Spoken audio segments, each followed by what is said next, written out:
Boker Tov, ces paroles de Torah seront les Louis Nishmat, Shalom Ben Tamar et Régine,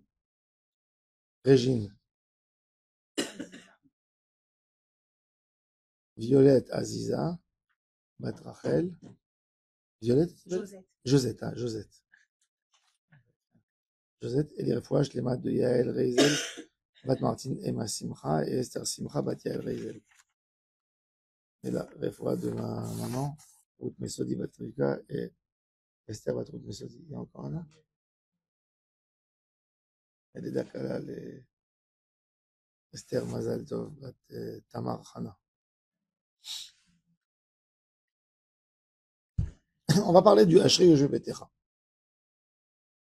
Le Hachri Yoshe Betera, en fait, les gens, des fois, cherchent dans le Teilim, il est où Hachri Yoshe Betera? Le Hachri Yoshe Betera est composé de 3 chapitres dans le Teilim. Le Pasuk Hachri Yoshe Betera se trouve dans le Teilim, chapitre 84.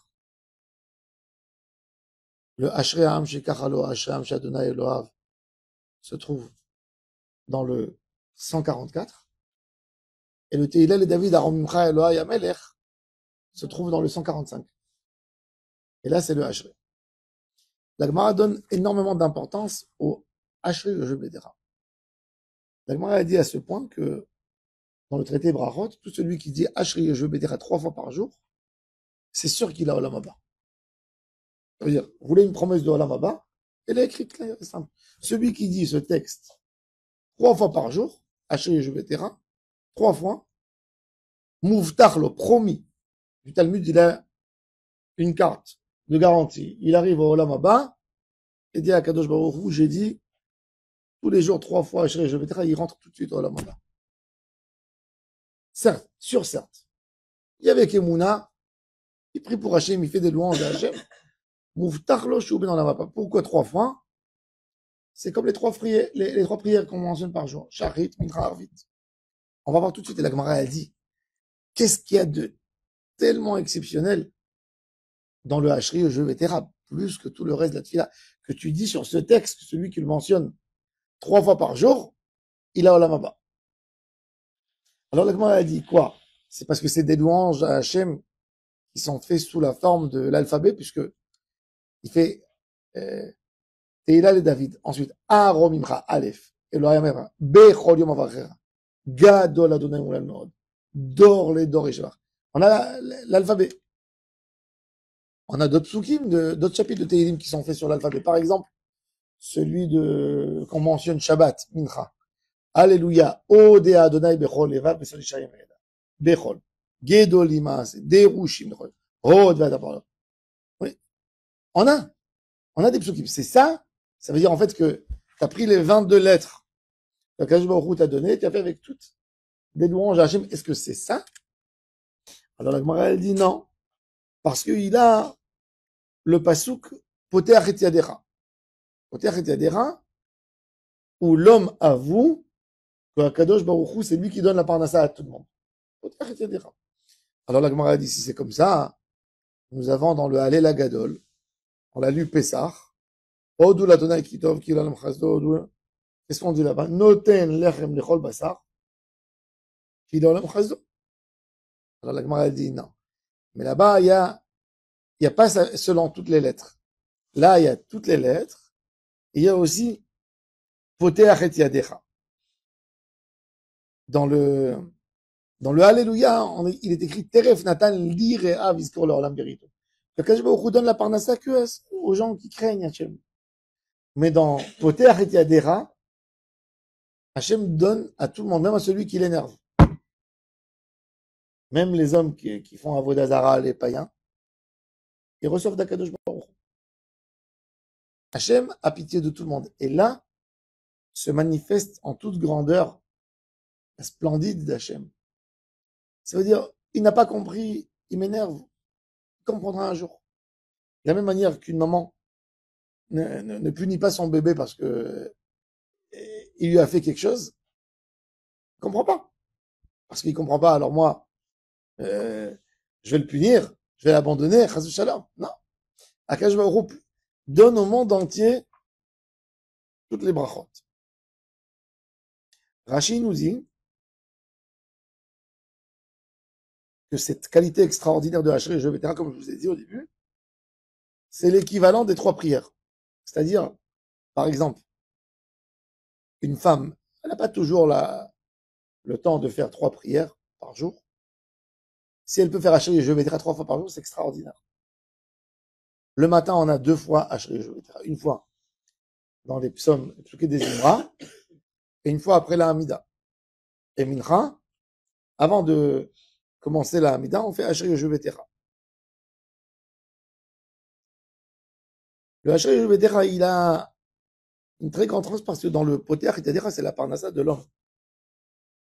Que l'homme comprenne à chaque fois à quel point Hachem l'aime. Ça, c'est la partie la plus importante dans la vie d'un homme. De savoir qu'il est aimé. De savoir que Kadosh Baruch Hu lui donne. Ça, c'est la base de la Emouna parce que l'homme se dirige par rapport à son pain, sa motivation dans sa vie, c'est sa parnassa. Combien de couples ont des problèmes de shalom bayit suite à la parnassa? Tu m'as pas acheté, tu devrais faire un peu plus, tu fais pas ton rôle, qu'est-ce que je vais faire demain? Et comment et les soucis? La parnassa, c'est ce qui attrape l'homme dans son quotidien, pratiquement plus que tout. Chez la majorité des gens, c'est vrai, il y a des gens qui ont d'autres problèmes. Mais, de manière générale, c'est ce qui gère plus ou moins la vie de l'homme. Et c'est très important de nous rappeler, en fait, que c'est Hachem, Poter et Tedera, ou Masbia lechol chay ratzon. La Gemara nous dit ici, on apprend une règle très importante, le Rokiach, il apprend ça du Hachri et Jevetera. On a dit le Hachri et Jevetera. C'est vrai que le Hachri, il faut le dire assis, posé. Pas debout comme ça. On dit Hachri et Jevetera, on dit Alelu Chasela. La Gemara nous dit, Chassidim Arishonim ayu shohim sha'a achat kodem tfilatam. D'où ils apprennent ça? Les pieux, quand ils faisaient la tfila, une petite heure avant la tfila, il s'asseyait et dit, j'ai un rendez-vous avec Hachem. Qu'est-ce que je dois demander? Qu'est-ce que je dois parler? Sur quoi je vais me concentrer aujourd'hui? Il y a un grand secret dans la tfila.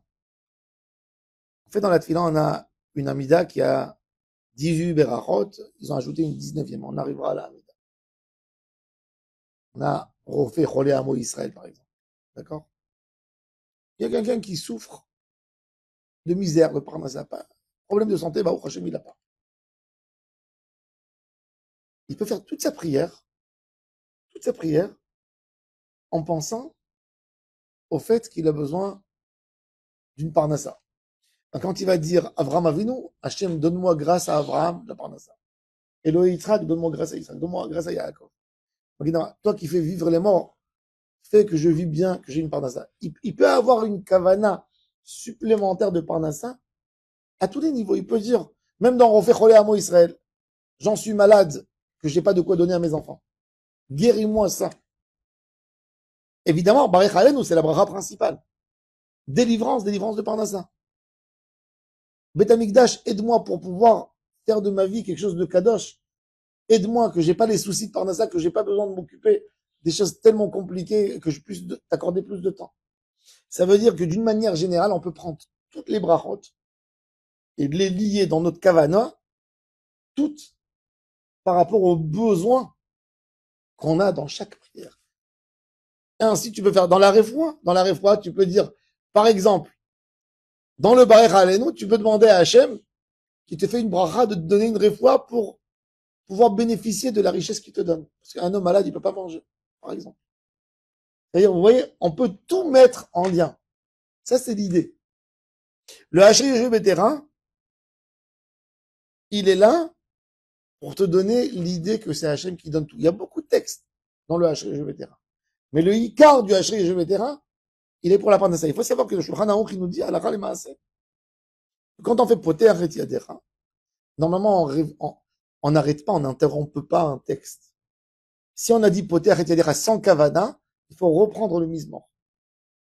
Parce que le Poter et Yadera, c'est la partie principale du Hachri Jevetera que C'est Hachem qui ouvre ses mains, moi je récupère.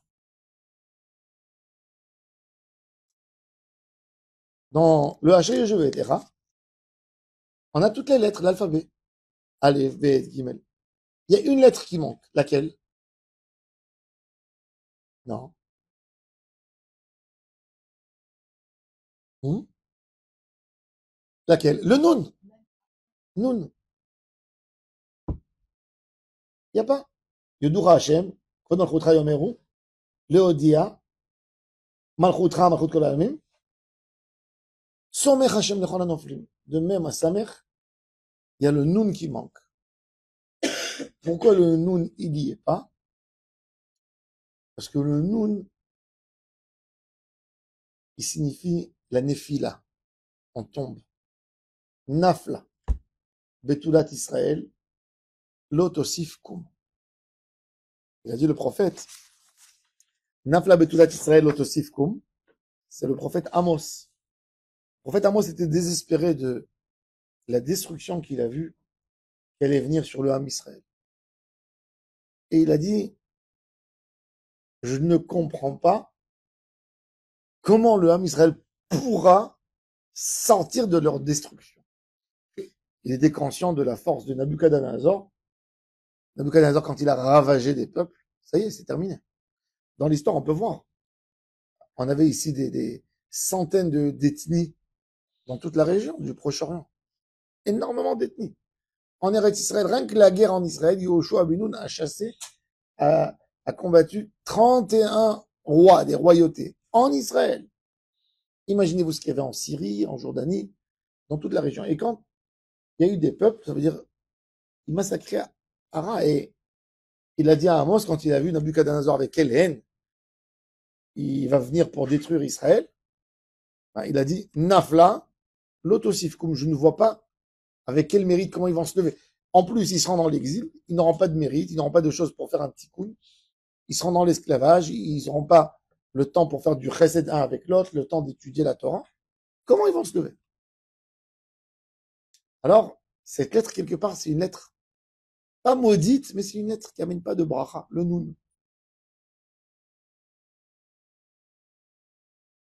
Quand il y a eu le miracle de la Géoula, les sages d'Eretz Israël, ils disaient, ben nous, on va lire le texte de Amos d'une manière différente.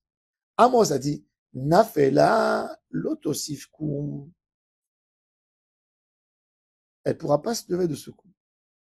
Eux, ils ont dit, Nafla lotosif. Elle est tombée une fois, elle va pas ajouter encore à tomber. Koum, Betulat Israël. Et ils ont donné une autre signification, tu peux prendre. C'est-à-dire que quoi? Qu'en réalité, c'est très intéressant. Chacun de nous, on a une Torah, on a un texte. D'après notre vie, on pourra donner un sens au mot. Ça veut dire une bracha chas v'shalom. Si je peux la couper par des mauvaises actions, mettre la virgule où il faut pas la mettre, et la bracha, elle devient une klala. Je peux prendre les 10 commandements, l'otignov, l'otirtzach. Je peux le lire d'une manière très bizarre aussi. Je peux dire lo, tignov, lo, tirtzach. Chas v'shalom. Je peux dire lo tirtzach. D'accord? Donc, toutes les brachot et dans toutes les klalos, je peux transformer une bracha à une klala en enlevant une virgule ou en mettant une virgule. Et je peux transformer chaque klala à une bracha, à un bon souhait, en ajoutant une virgule, en prononçant d'une autre manière. La Torah, quelque part, il y a dedans tout. Akash Baruch Hu, il te dit, moi, je t'ai donné, dans le même texte, il y a la vie et il y a la mort. Je te demande, je t'ordonne de choisir le chemin de la vie. Et ça, c'est l'idée qu'ils ont redonnée. Et David Amelech dit, mais même que le Nun, je l'ai enlevé parce que vous savez pas lire, j'ai mis une signification cachée dans le Samer qui vient après. Somer Adonai Lechol, qui, Hanoflim, le Nun, qui était pas là parce qu'il était Nafla. Eh ben, je voulais, Samarti. Je l'ai levé, je l'ai soutenu. Somer Hashem Lechol. Le Chesed d'Akadosh Baruch Hu, il est éternel. Ce qu'on a eu de d'extraordinaire dans notre lien particulier avec Hachem Yisbarach, quand il nous a choisis comme partenaire, c'est pour nous dire que dans aucun cas, on sera puni jusqu'au bout. Il y a toujours un moyen de retourner. Même dans un couple, il n'y a pas cette patience d'Hachem. Un conjoint, il dit à l'autre, j'étais patient 1 an, 2 ans, 10 ans, j'en peux plus. Ça y est, c'est trop tard. Chez Akadosh Baruch Hu, il n'y a jamais trop tard. Et ça, c'est l'idée de Ashrei. Ashrei, c'est soyez heureux, Israël. Ashrei Ha'am Shekachalo. Soyez heureux, peuple d'Israël. Que votre alliance avec Hachem, c'est une alliance particulière où toujours vous pouvez vous rattraper. Ashrei Yoshve Beter. Od Ya'alelu Chasela. La Gemara, elle dit que le plus haut niveau d'une joie, c'est d'être capable de chanter. Un mariage, c'est quoi un mariage? C'est pas une bonne nourriture. Toujours, je dis, si quelqu'un n'a pas suffisamment d'argent pour faire un beau mariage, il a une petite somme où il doit mettre dans les fleurs, dans l'entrée. J'ai dit toujours une chose, dans l'orchestre. Mariage, c'est l'orchestre. C'est le chant. Déjà, on va pas se rappeler qu'est-ce qu'ils ont mangé à table. Quelqu'un, il se rappelle qu'est-ce qu'il a mangé hier? Non. De quoi tu te rappelles? C'était un mariage avec une bonne ambiance. C'était un mariage avec beaucoup de joie. Il y avait de belles danses. C'est ce que tu te rappelles. Le niveau du chant, le chant, c'est le summum de la manière dont l'homme exprime son intérieur. La Gemara a dit, tout celui qui chante à Hachem dans ce monde, ben, il sera devant Hachem dans l'autre monde pour chanter. Il restera toujours dans ce haut niveau de joie. Combien de temps on peut garder en nous cette joie extraordinaire du mariage? Combien de temps on peut garder en nous une joie extraordinaire d'un fiançailles, d'un anniversaire, d'une bar mitzvah où on a chanté, où on était gai? Eh ben, celui qui chante à Hachem, Akash Baruch Hu lui promet tout le temps, tu chanteras. Tu seras dans le Olam Haba, pas au niveau de celui qui est assis à table, au niveau de celui qui danse tout le temps. Celui qui est toujours là dans le bon humeur. David Ameler, le Zohar, il dit, c'est le chanteur d'Hachem. David Ameler, dans sa vie, il a créé le Tehilim pour chanter Hachem tout le temps. Il a été choisi comme 4e pied du trône céleste. Regel Revi de la Merkava.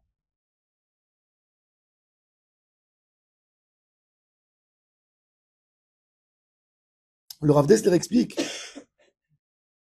quand on a eu le débat de l'ange de Yaakov et de Esav, ils sont battus toute la nuit.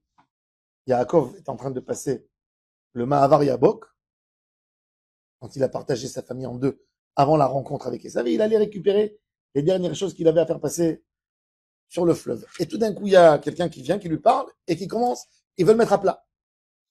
Et Yaakov se bat. Et en fin de compte, l'ange, il lui dit, laisse-moi, ça y est, lâche-moi. Et il lui dit, non, je te lâche pas. Il dit, qu'est-ce qu'il lui a dit? Il lui a dit, l'ange, c'était l'ange de Esav, il a dit, c'est le moment où je dois chanter à Hachem. Qu'est-ce qu'il lui dit à Yaakov? Je te lâche pas tant que tu m'as pas fait la bracha. Vous savez pourquoi? Il explique le Rav Dessler. Même pour les anges, le plus grand désir, la plus belle chose de leur vie, qui sont prêts à renoncer à tout, c'est d'avoir le mérite de chanter devant Hachem un petit moment. Donc Yaakov Avinu comprenait l'importance du chant devant Hachem, qui dit à Esav, tu sais, tu vas aller chanter devant Hachem, eh ben, renonce-moi les brachot. Les brachot, ça y est, c'est à moi. Il dit, je te les donne. Rien que laisse-moi monter. De là, on peut comprendre un peu l'importance du chant devant Hachem Yitbarach. Ashrei Ha'am shekachalo, Ashrei Ha'am she'Adonai Elohav. Heureux l'homme que Hachem a attaché son sort avec le sort du peuple juif. Vous savez, quand on a Avant les années 80 en Israël, quand quelqu'un il allait prendre un crédit de la banque, c'était les lires. Alors, t'as emprunté de la banque tant, tu payes avec intérêt, tant et tant. En 79-80, la bourse en Israël est tombée, tout est tombé. Toute l'économie israélienne s'est effondrée. Il y a eu une inflation incroyable. Des gens qui ont pris, par exemple, euh, un prêt pour acheter une maison, un crédit, ils ont pris 1 million de lire. La banque ne voulait même pas leur envoyer une lettre qu'elle renonce la dette, parce que le timbre avec l'inflation, il valait plus qu'1 million de lire. Vous avez pris, imaginez-vous que vous avez 1 million de shekels, le shekel perd toute sa valeur, comme au Venezuela, où les gens ils se chauffent avec les billets qu'ils jettent. Vous avez des pesos pour acheter un pain, il vous faut 2 millions. Une inflation, c'est horrible, c'est la chose la plus horrible qui peut arriver. Ou l'argent perd sa valeur. Alors, qu'est-ce qu'ils ont fait après pour ne plus être embêtés? Ils font un crédit, vous empruntez des shekels, c'est vrai, mais vous empruntez des shekels aujourd'hui. Ça moud la dollar. L'État d'Israël a peur. Si le shekel s'effondre, eh ben, la dette passe au niveau du dollar. Et si le dollar s'effondre, eh ben, c'est par rapport à l'économie. Ça moud la madad. Combien ça coûte, le coût de vie. Et combien ça, tout ça pour protéger le crédit. Akadosh Baruch Hu, il nous dit, vous êtes liés à moi. Moi, il ne peut pas m'arriver un dégât. Eh ben, vous existerez de la même manière que j'existe.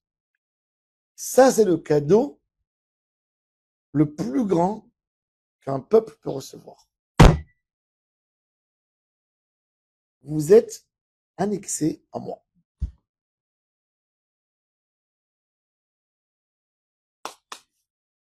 Plus atteint par aucun malheur qui peut arriver à l'humanité. Ça, c'est la grandeur de Ashreaham chez Hachem. Si on comprend ça, on peut danser toute la journée. Merci à Hachem de nous donner ce cadeau extraordinaire d'être lié à toi.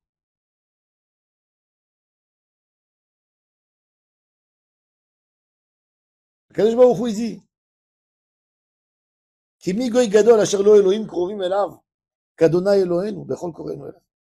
Maintenant, c'est pas rien que ça. C'est que Kadosh Baruch Hu nous a donné encore quelque chose d'extraordinaire. C'est que nous, avec Hachem, c'est pas comme si vous avez besoin d'un service, d'un bureau où il y a des fonctionnaires, on vous dit telle heure à telle heure. Telle heure à telle heure, vous pouvez pas taper à la porte, vous pouvez répondre. Vous pouvez appeler au téléphone de telle heure à telle heure, c'est tout. Après, non. Il faut attendre demain, il faut attendre. Si c'est un week-end, il faut attendre lundi. Non. Shakadosh Baruch Hu, Karov Adonai Lechol Koreav. Chaque moment. Bechol Korenu, à chaque moment, Hachem est là. Et là, le David, Arom Imcha, et là, on commence à rentrer dans le texte. En fait, le 145, il commence par Tehila les David. Tehila, c'est pas Aleph, mais Tehila les David, c'est comme si on disait Mizmor les David. Mizmor les David. Lamnatseach. Alors, Tehila, c'est louange de David.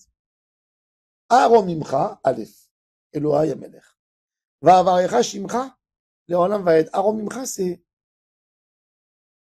je reconnais ta grandeur. Je reconnais que tu es Ram, que tu es en haut. Et puisque moi, maintenant, je comprends que tu es tellement grand, Va'avarecha Shimcha.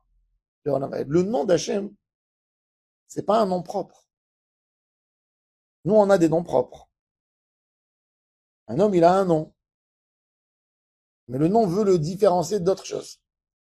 Le nom d'Hachem, Hachem n'a pas un nom. Hachem a des actions que l'être humain sent, et par ses actions, il donne un nom. Quand je dis Ado, je parle de la miséricorde d'Hachem. Je parle de sa pitié. Quand je dis Elohim, je parle de quoi? De sa rigueur, de rigoureux. Quand je dis Shaddai, c'est un autre nom. C'est un nom comme une mère qui allait de son fils. Il y a 7 noms, à part ça, il y a beaucoup d'autres noms. Mais les noms signifient une action.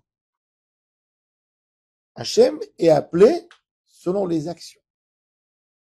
À chaque action, on a ce que nous on ressent et c'est ce qu'on donne comme nom. Il y a un certain nom, il est plus pur, plus élevé. C'est Yud Ke Vav Ke, comme les chrétiens le prononcent. J'ai pas envie de le prononcer, c'est Assour. C'est présent. Je suis présent. Oui, je suis là. Toujours. Avant toi, après toi, je suis là. Ça, c'est, nous, qu'est-ce qu'on fait par respect? On le traduit à notre Seigneur. Ado. C'est mon Seigneur. D'accord? Mais le nom principal d'Akadosh Baruch Hu, c'est ce que je ressens. Tout le temps, c'est le plus important. Tout ce que Hachem se fait appeler, c'est quelque part même pour nous enseigner à nous donner une image de qu'est-ce qu'il aurait voulu qu'on fasse. Quand je dis le nom d'Hachem, je demande à Hachem qu'il soit miséricordieux avec moi. Si moi, je suis pas miséricordieux avec mon ami, si moi, je suis pas miséricordieux chez moi à la maison, je suis pas miséricordieux avec mon conjoint, je peux pas demander à Hachem une miséricorde. Parce que tout d'abord, pour appeler le nom d'Hachem, c'est qu'il faut t'identifier avec ce nom d'Hachem. Fais quelque chose de miséricordieux, tu auras la miséricorde d'Hachem. Tu vas en bénéficier. Et ça, c'est l'idée, va avarecha shimcha, le nom de ton action. Léolam va être tout le temps, éternellement. Il n'y a pas un moment où je vais me fâcher, où je ne serai plus là. Bechol yom avarecha, va ala shimcha léolam va être. Les brachot d'Akadosh Baruch Hu, c'est pas des brachot, ils doivent rester tous les jours la même chose. La Gemara, elle dit Bechol yom, Baruch Adonai yom yom, yarmostan wa eleshoraten user. La bracha du lundi, c'est pas la même bracha du dimanche. C'est pour ça qu'au Bet Amikdash, on avait Mizmor, Shayu Alvim Omrim Aladukhan, Hayom Yom Echad Shabbat. Tous les jours, essaye de trouver du nouveau. Dans le couple, on comprend très bien qu'on n'aime pas la routine des mots. 30 ans mariés, toujours, c'est très bon. Ça va. Il y a quelque chose d'autre à dire. Il n'y a que ça, c'est très bon. Merci. Au revoir. Chérie. Non. Il y a d'autres, non? Il y a d'autres choses. Il faut changer, même dans la vie de couple. Un jour, j'avais entendu d'une dame. On était en voyage. Et j'étais avec le Rav Amar. On a vu un vieux couple américain. Alors, des juifs. Alors, elle a dit que elle, chaque année, avec son mari, il se change un nom. Ça veut dire, chacun, il a un petit nom, un raccourci qu'il appelle sa femme, et la femme, elle appelle son mari. Eh ben, une année c'est chérie, une année c'est amour, une année c'est comme ça, une année c'est ma fleur, une année. Tout ça pour donner, pour changer, pour donner. Et il a dit que ça leur donne, on a rigolé, mais c'est beau mais c'est quoi l'idée? Akadosh Baruch Hu, qu'est-ce qu'il te dit? Il te dit, je t'ai donné une journée supplémentaire. Est-ce que tu as compris qu'aujourd'hui, c'est une autre journée que celle d'hier? Parce que quand tu dis le même merci à Hachem, c'est-à-dire que t'as même pas donné la tête pour approfondir que le bien d'aujourd'hui, c'est un autre bien que tu as reçu. C'est autre chose. C'est un autre cadeau. Qu'Akadosh Baruch Hu t'a donné. Et c'est ce qu'il dit David Amelech. Bechol yom avarecheka.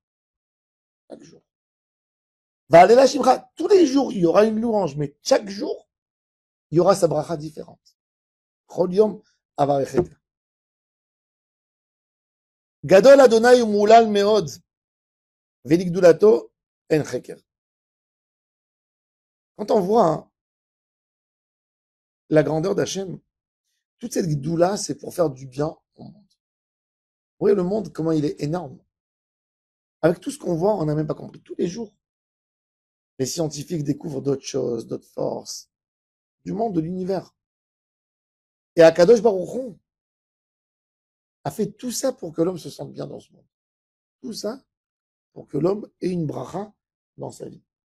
Gadol Adonai. Sa grandeur, c'est pas dans la grandeur d'Hachem. Et c'est ce qui est magnifique parce que le Zohar, dans Tikkuné Zohar, il dit Gadol Adonai ou Moulal Meod. Le Zohar, il amène les paroles de Yitro. Ata yadati ki Gadol Adonai. Mikol Elohim. Alors le Zohar, il dit c'est quoi Gadol? Moi, Gadol. Vous savez, un bébé,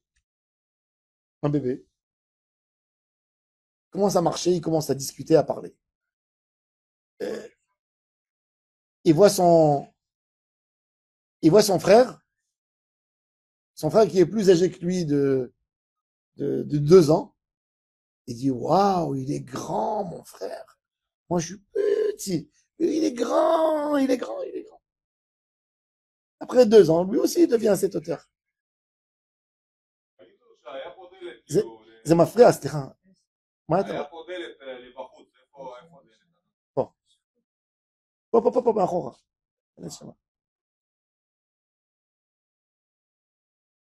Quand... l'assurance pour le... Donc...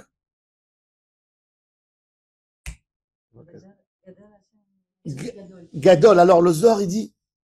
Yitro, il vient et il dit à Moshe, tu sais, j'ai compris que Dieu est grand.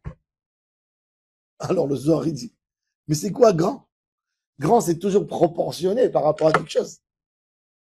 Un homme, il vit dans un 2 mètres carrés, et puis un jour, tu lui dis, eh ben, j'ai décidé de te donner un appartement de 10 mètres carrés. Oh, c'est grand. Hein. Une personne qui vit dans 500 mètres carrés, tu le mets dans 200 mètres carrés, il dit, c'est petit. C'est quoi grand? C'est quoi la dimension de grand et petit? Et le Zohar, il dit, eh ben, ça, c'est le rôle de l'homme. De faire toujours de l'espace pour considérer Hachem plus grand. C'est toi qui va donner la dimension de grandeur à Hachem. C'est toi qui va donner la merveille d'Hachem. C'est toi qui va décider. Hachem, il est merveilleux dans une image qui est abstraite complètement. C'est aucun être humain peut attraper la dimension d'Hachem. Donc tout dépendra de ta bouche à toi. Quelle merveille tu feras d'Hachem? Quelle merveille tu feras de la Torah? Quel enseignement? On peut prendre le même enseignement, il y a quelqu'un qui peut faire de ça une merveille, de la manière comment il le présente, comment il le vit, comment il admire. Il y a quelqu'un qui peut faire de ça quelque chose de tout petit. Vous pouvez voir, vous pouvez prendre le plus beau roman, d'accord? Vous allez demander au chat GPT, fais-le-moi en 200 mots. Bon, un petit extrait de 200 mots. Si vous allez prendre le livre, vous allez le lire, vous allez éclater de rire quand vous allez lire, vous allez rentrer dans l'histoire, vous allez larmoyer avec lui, vous allez voir l'image principale du livre, vous allez être curieux, vous allez aller avec lui, vous allez lui donner main en main, vous allez être stressé, vous n'allez pas pouvoir bouger, vous n'allez pas pouvoir. On peut prendre une histoire, on peut la rendre belle, on peut la rendre.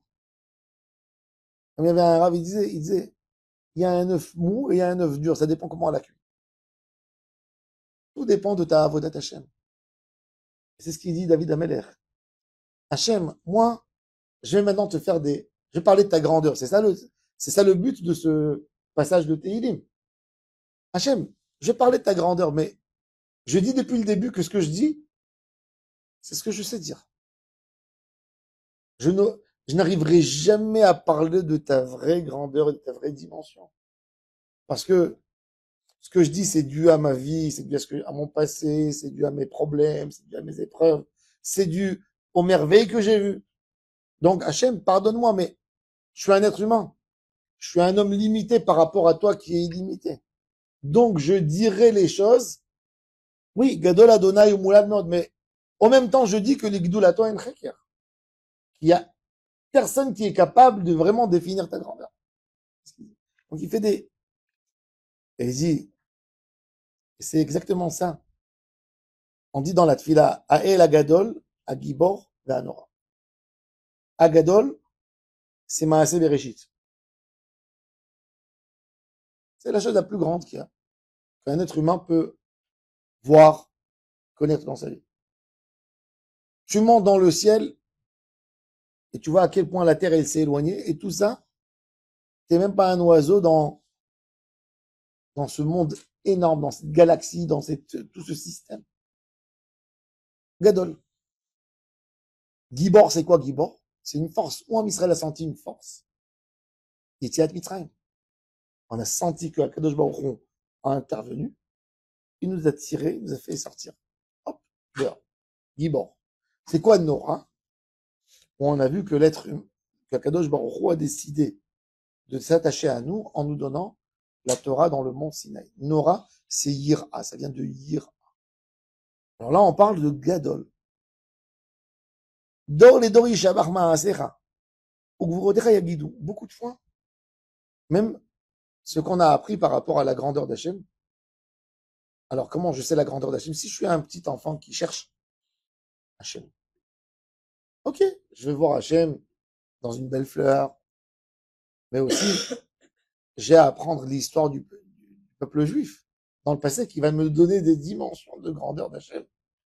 Hachem nous a sauvés, nous a fait sortir d'Égypte, nous a amenés en Eretz Israël. Même si on est parti en exil, il était là pour nous couver. Il a pas rien couvé moi. Il a couvé mon père, mon grand-père, mon arrière-grand-père, mes arrière-arrière-grands-pères, mes aïeuls, etc., etc. Donc, j'ajoute même l'histoire de mes parents. Le Dor, les Dor, Yishabach Maasecha. Pour donner une dimension à la grandeur d'Hachem. Parce que le rôle de l'homme, c'est encore une fois, c'est de rendre Hachem grand. Dor, les Dor, Yishabach Maasecha, Ugvurotecha Yagid. Adar Kivododecha. Vedivre Nifleotecha Asicha. On a le Hadar et le Hod en hébreu. C'est des manières à exprimer une beauté de quelque chose. Hadar, c'est ce qu'on exprime à l'extérieur. Quand quelqu'un y met un bel habit, on dit Ulovesh beged mehudar, ou lavush behidur. Un étrog qui a une belle forme, on appelle étrog mehudar. Quand tu fais une mitzvah, tu as envie qu'elle soit belle, tu dis Kacher les mehadrin. Tu dis pas Kacher les mehadrin sur quelque chose que tu penses dans ton cœur. Ça, c'est Hod. Ça, c'est la différence entre Hod et Hadar en hébreu. Hod, c'est la beauté interne. Hadar, c'est la beauté qu'on va exprimer à l'extérieur, c'est externe. D'accord? Alors on dit Hadar, Kevod, Hodera. Le Hadar, c'est la parole à l'extérieur qui va exprimer le Hod à l'intérieur. Il y a beaucoup de gens qui disent, c'est une idée. Et là, on va arrêter pour aujourd'hui. On va passer au halachot. Un homme qui dit, Hachem, il est énorme chez moi dans le cœur. Je suis un grand croyant. Je suis plein de foi. Tu vas pas m'expliquer, tu vas pas me dire qu'est-ce que je comprends moi sur Hachem. Un homme, il te dit, pourquoi tu viens pas prier? Viens à la synagogue. Il te dit, mais pourquoi j'ai besoin d'aller à la synagogue? Pourquoi j'ai besoin de dire Kadosh, Kadosh, Kadosh? Bah, moi, je dis Kadosh, Kadosh, Kadosh dans mon cœur toute la journée. Et il y a des gens, croyez-moi, il y a beaucoup de gens qui pensent comme ça. Faux. Parce que ça, c'est le Hod. Mais à Kadosh Baruch Hu, il te demande, donne-moi aussi du Hadar.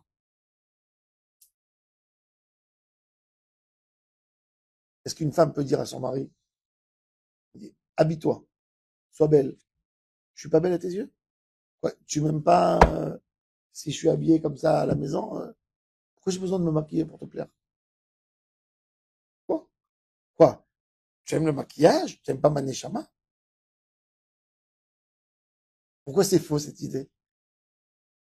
Dans ce qu'elle a dit, elle a raison. Oui, il aime. Mais vivre ensemble, c'est d'exprimer aussi quelque chose. Tu fais quelque chose pour moi. De la même manière que je veux faire quelque chose pour toi. Un mari, il peut pas dire à sa femme, je t'aime au fin fond de moi, et il fait rien, il amène pas la parnasse. Si tu m'aimes, montre. Ça ne veut pas dire que tu aimes pas. Encore une fois, je mets pas de doute là-dessus. Il y a aucun doute là-dessus. Je suis pas là pour te dire que si tu as pas fait, ça veut dire que tu m'aimes pas. Non, ça veut dire que tu aimes. Mais il y a un autre rôle. Il y a un rôle à exprimer. Ça, c'est Hadar. Hod, Hadar. Les deux commencent avec le Hé. Hod et Hadar. Alors David Amelech, il dit, Hadar, Kevod Odera. Le Hadar, c'est exprimer le Kavod qui y a enfin dans le Hod. Védivré Nifléot. Et de parler de la merveille, de les dimensions surnaturelles d'Akadosh Baruch Hu. Védivré Nifléot. Asira. Je vais en parler. Parce qu'il y a une mitzvah de parler. Et ça, nous, on doit le prendre dans tous les jours. Avec l'éducation des enfants, avec le comportement, avec le conjoint. Et il ne suffit pas de croire dans ton cœur. Personne qui met un doute que tu aimes. Dis-le. Un enfant à l'âge de 10 ans, combien de critiques il prend par jour? Ne fais pas, pourquoi tu as fait? Lève-toi, allez, t'es en retard. Combien de fois il entend qu'il est aimé?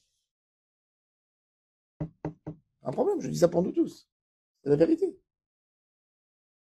Quand il parle pas l'enfant, de 0 à 3 ans, mon amour, mon chéri, sa mère le prend comme ça, rien que pour l'embrasser. Quand il passe de 7 ans à 8 ans, quand il commence à perturber déjà, à être... Là, il prend que des cris, jusqu'à 11 ans. C'est horrible. Dans la vie d'un enfant, c'est l'âge le plus dur de la vie, cet âge. C'est un âge horrible. Et après, on se pose des questions, pourquoi les enfants ils font des crises à 11 ans, à 12 ans? Parce que 3 ans déjà dans la tête, il se dit personne qui m'aime. Je reçois en nombre de mots, de critiques par jour, un nombre pas possible. Ne fais pas, ne fais pas. Regardez, si on met un compteur, combien on a dit arrête, touche pas, ne fais pas. Pourquoi? Où tu es? Tu n'as pas fait ça, tu n'as pas fait ça. C'est important de prendre l'enfant au moins une fois par jour, de l'enlacer. Je t'aime. Au moins. Au moins de compenser un peu. Que ce soit pas. C'est horrible pour un enfant. Akash Baruch Hu, il te dit, Asira, parle. Personne qui met un doute que tu aimes. Un père, l'enfant, il va dire à son père, papa, tu m'as jamais dit que tu m'aimes. Qu'est-ce que le père va lui dire? Le père, il va être vexé. Pour qui je travaille, mon fils? Pour qui je me lève à 5 heures du matin? Pour qui je voyage? Pour qui je fais tout ça? Oui, c'est vrai. Mais pourquoi tu me le dis pas? Ça, c'est le problème du couple. Plein de gens, vous allez voir. La femme, elle se plaint. Je me sens pas que je suis sa priorité. Et vous allez lui dire, elle va dire, mais je suis vexé qu'elle sent. Quoi, elle sait pas que c'est ma priorité? Pour qui je me bats toute la journée? Oui, c'est important. Personne qui met un doute là-dessus. Mais il te manque le asira. Il te manque le hadar. Et ça, c'est exprimé. C'est ce qu'il dit David Ameller. Hachem n'a pas besoin de nous. Il est grand dans sa dimension.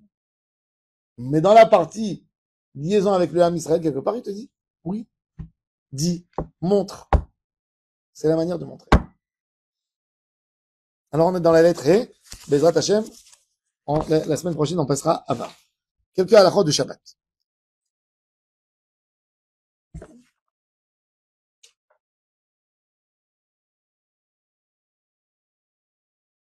C'est ça?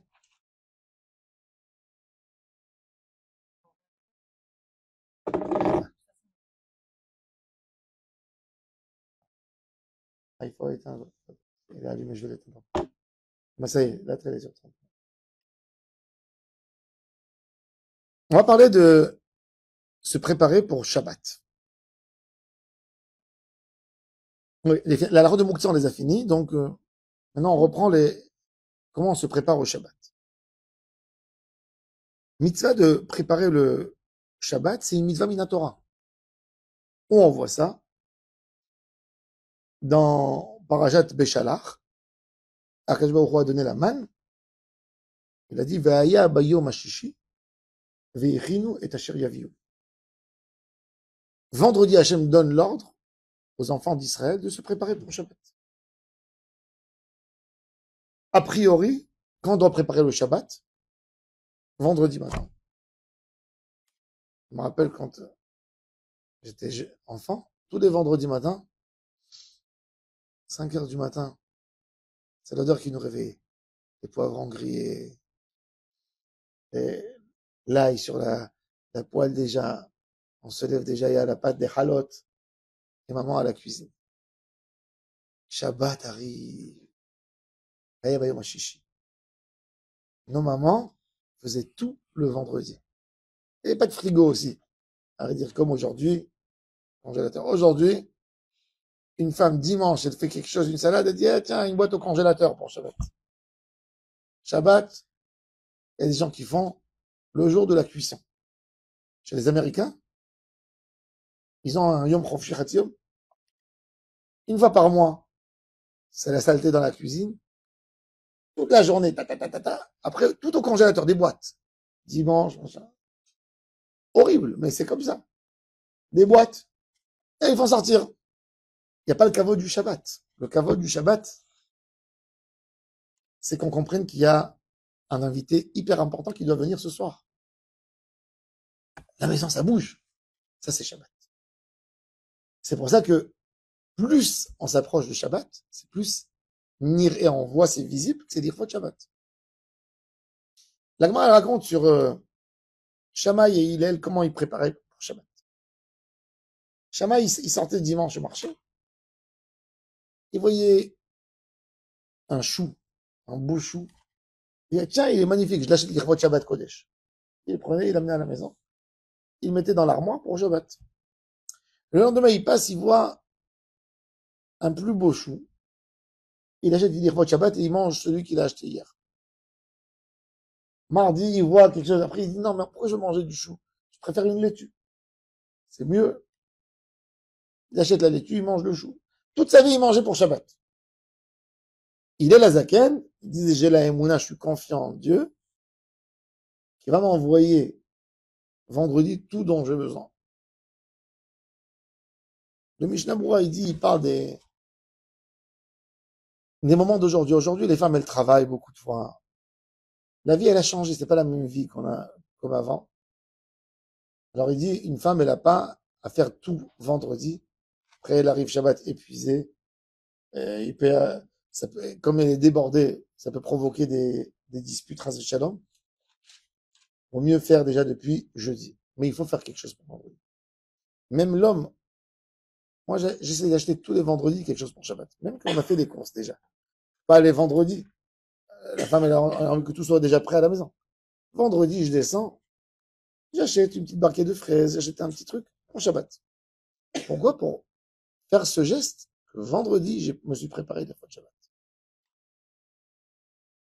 Ezra Sofer avait fait une des takanot, des 10 takanot à l'époque. Ne pas mettre une machine à laver vendredi. Il n'y avait pas de machine à laver. Il a dit de ne pas faire le linge le jour du linge. À l'époque, c'était le jour du linge. La femme, elle descendait dans la rivière, et avec le savon, les trucs. Il dit pourquoi? Tu vas faire le linge, tu vas pas t'occuper du Shabbat. Le jour du linge, avant, il demandait énormément d'énergie. Les femmes prenaient des sacs, imaginez où. Il n'y avait pas d'eau qui circulait dans les maisons. Alors, pour faire le linge, il faut aller dans un endroit où il y a beaucoup d'eau. D'accord? Il fallait épuiser les puits, il n'y avait pas de robinet encore. Descendait à côté des fleuves, et on faisait le linge avec un bout de bois, du savon, et frotter, attraper, tirer. Et ça leur prenait la moitié de la journée. Ezra, il a dit quand il a vu ça, il dit, vous n'allez pas vous préparer pour Shabbat? Il n'y a pas de linge vendredi. Aujourd'hui, le Rav Moshe Feinstein, c'est lui qui a abordé le premier, puisque nous avons aujourd'hui des machines à laver. Est-ce qu'on a le droit de mettre la machine à laver? Alors il dit oui, comme la machine, elle fait ce maximum pour accrocher le linge. Après, c'est une question de 10 minutes. Tout fait. Il faut savoir qu'une femme qui a des cordes dehors, c'est pas bien d'accrocher avant Shabbat. Si tu n'as pas l'intention d'enlever ton linge avant Shabbat, ne l'accroche pas. Pourquoi? Parce que tout d'abord, on sait que, surtout dans des pays chauds, quand tu accroches le linge dehors, sur les ficelles, sur les cordes, eh ben, tu vas pas laisser beaucoup de temps l'habit au soleil, il va s'abîmer. Donc, quand quelqu'un y voit les habits dehors accrochés, qu'est-ce qu'il dit? Tiens, il a fait marcher la machine Shabbat, celui-là.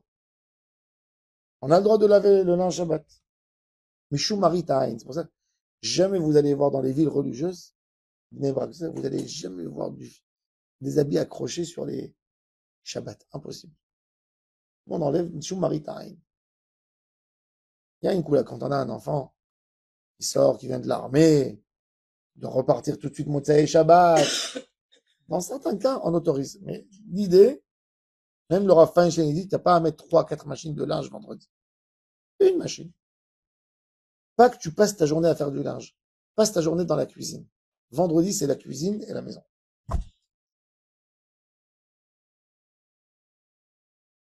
Maintenant, à l'époque, dans la Gemara, même aujourd'hui, des fois, qu'est-ce qu'il faut acheter Shabbat? Comment on achète? Les gens surtout quand la situation n'est pas facile comme d'habitude, on serre la ceinture un peu. Est-ce que Shabbat, on peut serrer la ceinture pour les économies? Alors, il faut savoir, le Talmud de Jérusalem, il dit, toutes les maisonnotes de l'homme, c'est de Tishré à Tishré, sauf Tishré. Ça veut dire quoi? Tishré à Tishré, le mois de Tishré à Tishré, sauf Tishré. Tishré, c'est un acronyme. Torah. Ce que tu dépenses, des cours privés pour tes enfants, tu vas le recevoir d'Hachem. Taf. Shin, Shabbat. Tout ce que tu mets pour Shabbat, Hachem, il te dit, c'est moi qui paye. C'est ma table. Ce que tu fais pour moi, j'achète. Pour moi. Resh, Rosh Chodesh.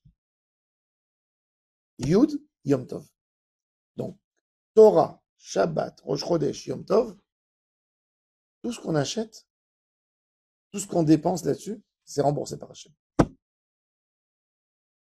Pour avoir cette émouna. Évidemment, maintenant, quand quelqu'un, ça veut dire quand quelqu'un, tu sais, dis moi, tous les Shabbats, je dépensais 1000 shekels. Maintenant, je fais une belle table. J'ai l'habitude d'aller, j'achète les salades ici, je fais ceci. Je dépense, admettons 1000 shekels. Après, les temps sont durs. Je te dis, à quel moment ça, garde-le, t'inquiète pas, tu verras. Ça, c'est une promesse. Il y a pas, c'est pas, l'homme, il se dit, je suis pas intelligent de faire ça parce que, après, qu'est-ce que je vais manger dans la semaine? Alors, Hachem, il lui dit ça, enlève ça, tu verras. Ça, c'est un S qu'on voit tout le temps. Hachem, il dit, les voix à l'ail, emprunte, va à Niporéa. C'est tes habitudes. On parle pas d'un an de quelqu'un qui s'endette, qui va prendre des dettes et les autres, ils doivent lui payer son Shabbat. Ça, non. Il dit, ah, Hachem, il a dit que j'emprunte, Hachem, il va te rendre. Non. C'est pas Hachem qui doit lui rendre, c'est toi qui dois rendre. Bien, il a dit, quand tu prends un crédit de quelqu'un, quand tu prends un prêt, toi, tu dois être athée. Lui, il doit croire en Hachem que tu lui rends. Mais toi, ne dis pas Hachem va. Comment tu vas rendre ta dette? Hachem va m'aider. S'il y a quelqu'un qui te dit Hachem va m'aider, ne lui rends pas, ne lui prête pas. C'est un voleur, ce monsieur. Qui c'est qui me doit l'argent, Hachem ou toi? Toi, tu dois. Comment tu penses rendre? Des dettes, on n'a pas le droit de prendre des dettes après la halakha si on ne sait pas comment on peut rendre. Si quelqu'un il se dit, bon, j'ai un métier, là, en ce moment c'est faible, mais je sais qu'en moyenne, il y a des mois où ça va mieux, ou des mois où ça va. Là, il a le droit de prendre un prêt, parce qu'il sait comment rendre. Mais quand quelqu'un, il sait pas comment il rend, il n'a pas le droit de prendre un prêt. Pourquoi tu prends un prêt? Sauf si tu dis, je mets ma maison à vendre, oui. Je mettrai quand. Alors là, tu sais, t'as comment rendre. Mais de tourner comme ça, les gens avec ça, c'est assourd. Mais encore une fois, la halakha, elle nous dit, ce que tu avais l'habitude, n'aie pas peur. Tu avais l'habitude de faire des beaux shabbats, une table copieuse, fais. Hachem, il te dit, je te rends. Dans la halakha aussi, il y a une autre halakha intéressante. Il y a une dame, elle dit à son mari, eh, ce Shabbat, les enfants, ils sont pas à la maison. Je fais simple, j'ouvre une boîte de thon, 2 salades, les halotes, Shabbat, Shabbat. Et il dit, mais si je vais cuire? Quand tu vas prendre 2 cuillères, je vais tout jeter Motsai Shabbat. Jette. C'est la table d'Hachem, Hachem est invité. J'ai reçu de mon Rav, le Rav Alfonderi, il disait qu'il n'y a pas de bal tachrit dans ce qu'on prépare pour Shabbat. Si tu prépares pour avoir une belle table, c'est pas d'amener à table une petite cuisse de poulet avec une petite carotte à côté. Non. On n'est pas dans la misère. Vous savez, nous, des Juifs, depuis la Shoah, on s'est juré que jamais on souffrira de manque de nourriture. Regardez. Il n'y a pas. Même si tu achètes, d'Irvot Shabbat, tu vas avoir une belle assiette avec des fruits à table. Tu sais que tu vas pas manger, mais tu vas avoir des beaux fruits. Achète, même si tu jettes, Hachem te le rembourse. C'est Kavod Shabbat. Shabbat, on mange pas comme des misérables. Shabbat, on mange pas comme si on est sur un chantier. Shabbat, on mange pas comme si on est en dehors de la maison. Une maison, c'est une maison. Et même dans la vaisselle. Faut pas faire des chokhmot avec Hachem. Mets une belle vaisselle. Ne dis pas, je vais mettre, j'ai envie de sortir, on va manger en Khat Pami. Non, une table de Shabbat, c'est une table. Une belle table, des beaux couverts. On est assis avec le roi. On dit Boïkala, Shabbat Malkeda. Si on fait ses comptes, il faut pas dire Boïkala, Shabbat Malkeda. On reçoit pas le roi. La Gemara, elle parle de quelqu'un que lui n'a rien. Mais s'il a envie de faire une belle table, il a besoin de faire l'aumône. Il a besoin de tendre sa main dehors. Celui-là, on lui dit, fais de ton Shabbat un jour ordinaire et ne demande pas. Plus important de garder sa dignité que d'aller demander. Et si tu as une chose, mais c'est rien que tu n'as pas suffisamment d'argent maintenant. Tu dis les moments, ce que tu avais l'habitude, ne baisse pas. Hachem, il s'engage.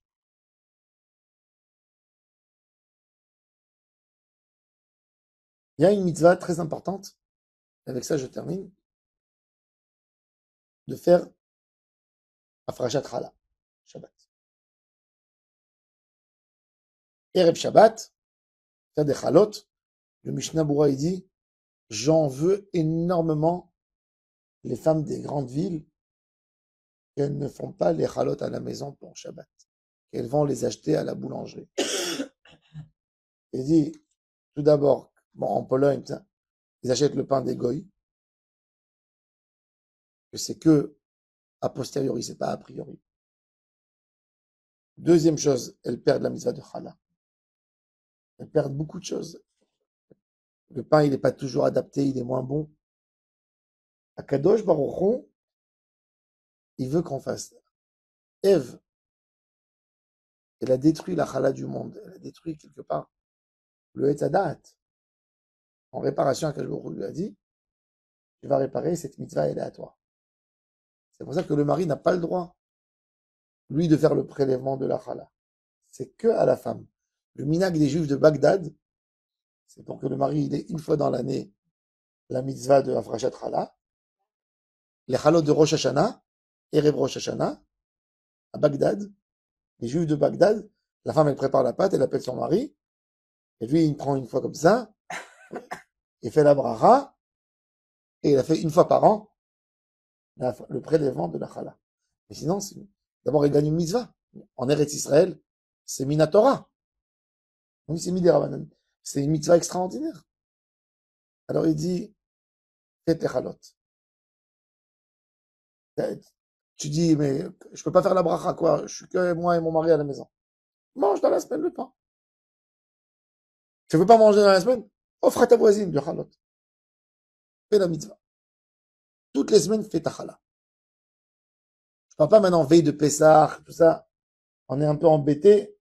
Et d'une manière générale dans l'année, c'est extraordinaire. Depuis quand c'est la bracha? Jusqu'à 1 kilo, il n'y a pas de bracha, de farine, il n'y a pas du tout de bracha. Et il n'y a pas de prélèvement. Il n'y a rien. Une femme, elle a décidé de faire un petit gâteau de 500 grammes de farine, il n'y a rien besoin de prélever. Il n'y a pas. 700 grammes, il n'y a rien besoin. Jusqu'à 1 kilo, elle n'a rien besoin.